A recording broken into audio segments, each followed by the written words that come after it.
میرے رسول کریم علیہ الصلوۃ والسلام نے ارشاد فرمایا، حضور فرمانے لگے جس گھر میں اللہ کا ذکر ہوتا ہے وہ گھر زندوں کا ہے، اور جس گھر میں رب کریم کا ذکر نہیں ہوتا وہ گھر زندوں کا نہیں ہے۔ گھر نہ ہم نہ کتابوں میں پڑھتے ہیں کہ ایک بزرگ کہتے ہیں، حضرت فضیل بن عیاض کہتے ہیں کہ میں ایک گلی سے گزر رہا تھا تو گھر کے اندر کسی قاری صاحب نے قرآن کی آیت پڑھ دی، وَلِمَنْ خَافَ مَقَامَ رَبِّهِ جَنَّتَانِ۔ میں تے میرے کانوں سے ٹکرائی تو اللہ نے میری کایا ہی پلٹ دی، میں توبہ کر گیا۔ اب گھر کے اندر سے آواز آئے تو صحیح نہ تلاوت کی، پر اندر سے آواز آتی نہیں، یا ڈیک بجنے کی آواز آتی ہے، یا ٹی وی چلنے کی آواز آتی ہے، یا دھوم مچانے کی آواز آتی ہے۔ عبادت کا وہ جو خاص شوق تھا، وہ جو حسن تھا، وہ جو توانائی تھی، وہ جو بات تھی۔ ایک جگہ پہ ہم بیٹھے تھے تو وہاں ایک صاحب آئے اور انہوں نے آتے ہی کہا کہ مہربانی کریں ذرا مجھے مصلی دے دیں، میرے نہ کچھ نفل رہ گئے۔ تو میں نے وضو کر لیا تو کوئی مصلی مل جائے، مصلی انہیں دے دیا گیا، وہ مصلی لے کے چلے گئے تو پیچھے ایک صاحب نے تبصرہ کیا، کہنے کتنا ریاکار بندہ ہے، لوگوں کو دکھا رہا ہے کہ میں نفل پڑھتا ہوں، ہے کو بات کرنے والی۔ میں نے اسے کہا، میں نے کہا تو مہربانی کرنا اس طرح کی ریاکاری تو بھی کر، پکڑ مصلی اور جا تو بھی تھوڑی ریاکاری کر کے آ، اٹھ ذرا شکر کر، کوئی یہ ریاکار بھی ملا ہے، کوئی نفل پڑھ کے ریاکاری کر رہا ہے۔ اللہ کا میں کہتا ہوں کو پڑھے تو صحیح نہ، یار یہ کوئی دور ہے نفل پڑھنے کا؟ اس میں تو لوگوں کا مزاج ہی نہیں، طبیعت ہی نہیں۔ میں نے کہا چل مہربانی کر، یہ لے مصلی اور تو بھی جا تھوڑی سی یا کر ریاکاری کرو تو صحیح نا، مزاج ہی نہیں، ذوق۔ جمعے کی نماز پڑھ کے یوں دنیا بھاگتی ہے، اوہو پتہ نہیں کون سی پیچھے آگ تھی جو بجھائی جائے گی۔ اور آج تک لوگ مسئلہ پوچھ رہے ہیں کہ جمعے کی بعد والی سنتیں کتنی ہوتی ہیں۔ میں نے کہا کتنے سال ہو گئے جمعہ پڑھتے، کتنے سال ہو گئے، ابھی تک سنتوں کا نہیں پتا، ابھی تک نہیں علم کے پہلے کتنی رکھتے ہیں اور بعد میں کتنی رکھتے ہیں۔ فجر کی سنتیں کب پڑھنی چاہیے، سنو فجر کی سنتوں کے بارے میں۔ میرے رسول کریم سید عالم صلی اللہ تعالی علیہ وسلم سے ایک صحابی نے پوچھا تھا، حضور میری فجر کی سنتیں رہ گئیں یا رہ جاتی ہیں تو حکم کیا ہے، کیا انداز ہے حضور کا؟ بخاری مسلم کے لفظ سنو، حضور سید عالم صلی اللہ علیہ وسلم فرمانے لگے، اس نے کیا پوچھا تھا، حضور جواب کیا دیتے؟ فرمایا فجر کی سنتیں کبھی نہ چھوڑنا، فجر کی پہلی دو سنتیں کبھی نہ چھوڑنا۔ یا رسول اللہ صلی اللہ تعالی علیہ وسلم میری رہ گئی یا رہ جاتی ہیں، فرمایا فجر کی دو سنتیں نہ چھوڑنا، فرمایا فجر کی پہلی دو سنتیں مجھے دنیا اور دنیا کے اندر جو کچھ ہے وہ سب سے زیادہ پیاری ہے۔ فجر کی دو سنتیں دنیا اور دنیا میں جو کچھ ہے مجھے وہ سب سے زیادہ پیاری ہیں، اس لیے فجر کی سنتیں نہ چھوڑنا۔ اپنا ذوق، اپنی طبیعت، ہم نے نا ذوق غلط بنا لیا۔ اگر 20 بندے کہہ بھی دیں گے تو نے بڑی شاندار تلاوت کیا تو کیا اس سے بنے گا؟ 100 بندہ کہہ بھی دے تیری کیا بات ہے، کیا بات ہے نعت خواں کی، کیا بات ہے علامہ صاحب کی، پیر صاحب کی، پیر مہر علی شاہ صاحب رحمت اللہ علیہ۔ آپ تشریف فرما تھے تو آپ کے ایک ہی بیٹے بابو جی جن کو کہا جاتا ہے، جس دن صاحبزادے پیدا ہوئے تو خادم نہ وہاں سے نکلا۔ ان لوگوں کے شوق اور طرح کے تھے نا تو ان کی توجہ بھی اپنے شوق کی طرف رہتی، تو خادم نکلا اندر سے، پیر صاحب مبارک ہو، پیر صاحب مبارک ہو، پیر صاحب مبارک ہو، پیر صاحب مبارک، وہ شور کر رہا ہے۔ تو پیر صاحب کو وجد ہو گیا، اللہ اکبر اللہ اکبر اللہ، وہ کیا ہوا، کس بات کی مبارک دے رہے ہو؟ عرض کی حضور اللہ نے بیٹا دیا۔ تو آپ فرمانے لگے اچھا حضور آپ کیا ہوا، آپ تو پریشان ہو گئے۔ فرمانے لگے جب تو نے 3 دفعہ کہا نا مہر علی کو مبارک ہو تو میں سمجھا تھا شاید تجھے کسی نے بتا دیا ہے کہ مہر علی سے اللہ راضی ہو گئے، میں سمجھا تھا کہ شاید تو یہ خبر لے کے آیا ہے کہ کسی نے بتایا ہے کہ مجھے آج خبر ملی ہے کہ مہر علی سے رب اچھا پتر ہوا ہے، الحمدللہ اللہ کا شکر ہے، پر میرے لیے مبارک کا دن وہ ہوگا جب میرا رب کہے گا کہ میں مہر علی سے راضی ہوں، میرے محبوب کہیں گے کہ میں مہر علی سے۔ آپ بات کو سمجھیں، شوق کی کسی اور طرف تھا، دل ہی کہیں اور لگا ہوا تھا، طبیعت ہی کہیں اور مائل تھی. کوئی وظیفہ پوچھتے تھے تو پڑھتے تھے وہ لوگ، کچھ اللہ اللہ انہیں بتائی جاتی تھی تو کرنے کا ذوق رکھتے تھے، طبیعت تھی، قائل تھے. حضرت ربیع کہتے ہیں میں بڑی دور سے سفر کر کے گیا حضرت اویس کرنی سے ملنے، بڑی دور سے، اور جب میں پہنچا تو فجر کا وقت تھا. تو حضرت اویس کرنی کو میں نے پا لیا تو وہ نماز پڑھ کے نا قرآن شریف لے کے بیٹھ گئے. فرماتے ہیں اشراق چاشت کا وقت ہوا تو نفلوں کی نیت باندھ لی. محدث ابن الجوزی نے لکھا ہے، فرماتے ہیں پھر جب زوال کا وقت ہوا تو مسجد میں جھاڑو دینے لگ گئے. ظہر کی نماز پڑھ کے تو عصر کی تیاری تک وہ مسجد میں بیٹھے رہے.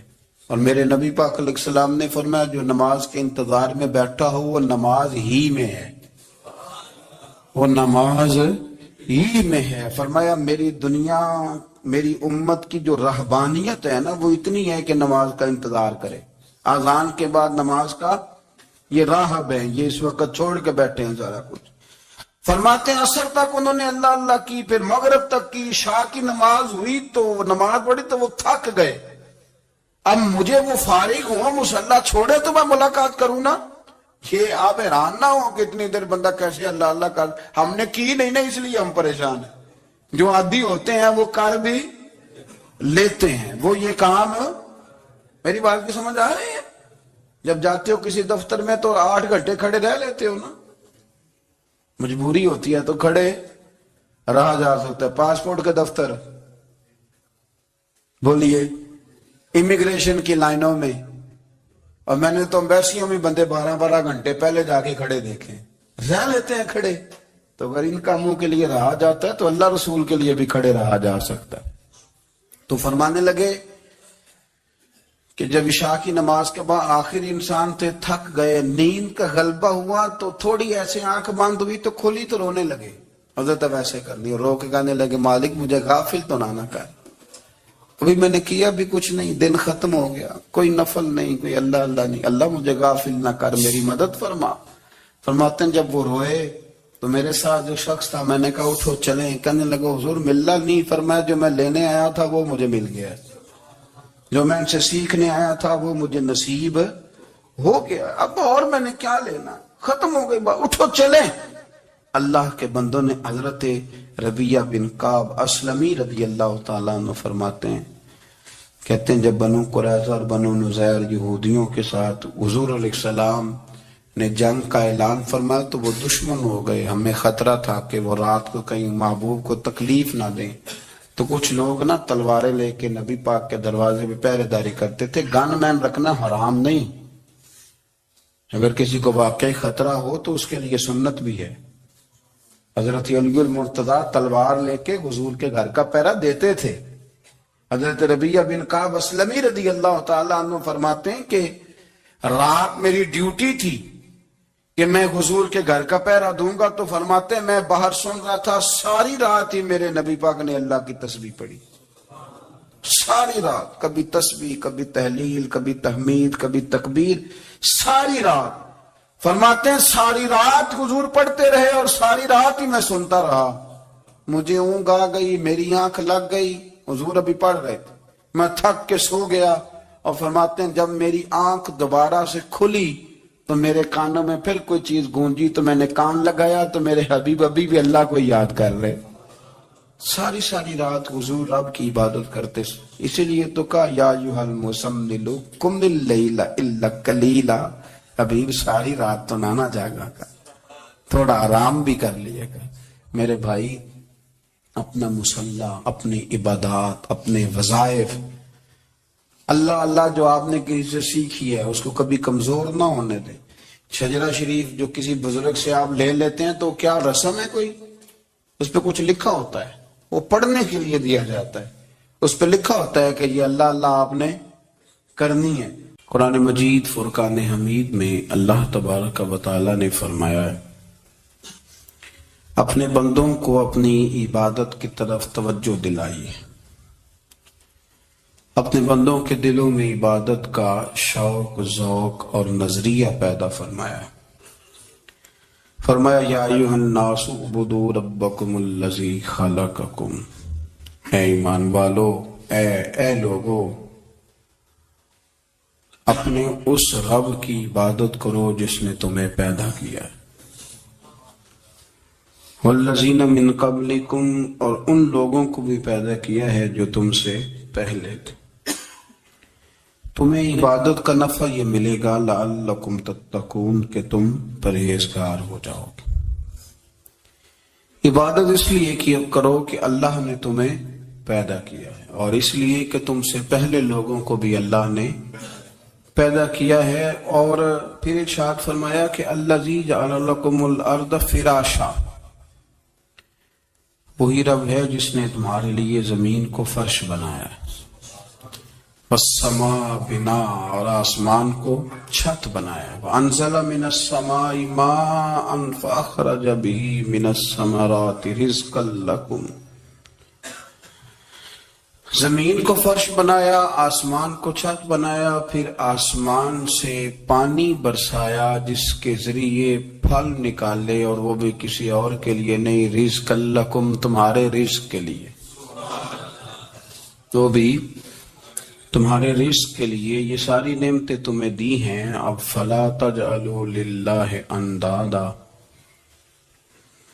اب تم اللہ کے ساتھ کسی کو شریک نہ بناؤ، وانتم تعلمون، اور تم جانتے بھی ہو، تمہیں خبر بھی، تمہیں پتہ ہے کہ عبادت اللہ کی کرنی چاہیے، تمہیں پتہ ہے کہ نماز پڑھنی چاہیے، تم جانتے ہو کہ نوافل ادا کرنی چاہیے، تمہیں پتہ ہے کہ سجدے آنکھیں بند کر کے جھوٹ کی زندگی جی کے، اپنے ساتھ بددیانتی کر کے، دھوکہ دے کے، اپنے آپ کو دائیں بائیں، اپنے آپ کو کہیں مصروف رکھ کے کچھ وقت ضائع تو کر لیتے ہو، پر تمہیں پتہ تو ہے نا کہ عبادت اللہ کی کرنی، تمہیں اس کی خبر ہے۔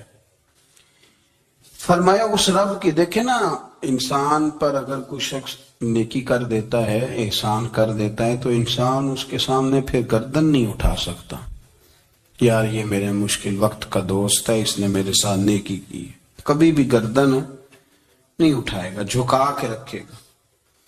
تو اگر عام کوئی نیکی کر دے تو اس کے سامنے انسان کبھی گردن نہیں اٹھاتا، تو جو رب ساری نعمتیں عطا فرمائے، جو کہے کہ تیری تخلیق میں نے کی، تجھ سے پہلوں کو بھی پیدا میں نے کیا، تیرے لیے زمین کا بچھونا بھی میں نے بچھایا، آسمان کی چھت بھی میں نے لگائی، تیرے لیے زمین سے ساری اناج کو، پھل کو، کھیتیوں کو نکالا بھی تیرے لیے، اب تو اس طرح کر کہ تو میری عبادت کر، تو میری بارگاہ میں جھک جا۔ بہت سارے نشے لوگوں کو لگے ہوئے ہوتے ہیں، ہر آدمی کوئی نہ کوئی نشہ کرتا ہے، کوئی دولت کا کرتا ہے، کوئی شہرت کا کرتا ہے، کوئی اپنی تعریف کا نشہ کرتا ہے، دو چار لوگوں سے تعریف سن کے مطمئن ہو جاتا ہے۔ ناراض تو نہیں ہو گیا اس جملے سے؟ آپ کرتے ہیں لوگ دولت کا نشہ بھی، یہ جب نقصان ہوتا ہے تو بندے بیمار نہیں ہو جاتے، پیسے ڈوب جاتے ہیں تو لوگ بیمار نہیں ہو جاتے، تو اس کا مطلب یہ ہوتا ہے کہ نشہ ٹوٹ گیا ہے۔ بہک ہوئے نا تھوڑے سے تو کانپتے ہیں، تڑپتے ہیں، پریشان، نشہ ہی اسی طرح ہی کرتا ہے نا۔